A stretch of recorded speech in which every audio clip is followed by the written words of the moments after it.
দেখতে পাচ্ছেন ভাং পাতা গাছ। গাছটি দেখতে হুবহু গাঁজা বা সিদ্ধির গাছের মতো। ভাং পাতা গাছ কেউ চাষ করে না।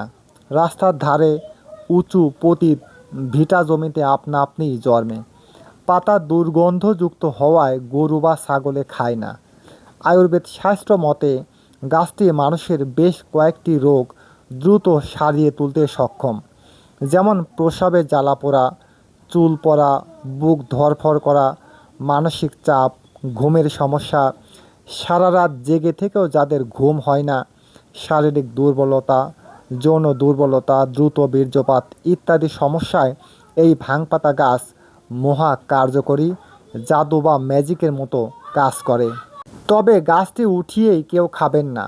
এটা অবশ্যই শুদ্ধ বা শোধন করে খেতে হবে।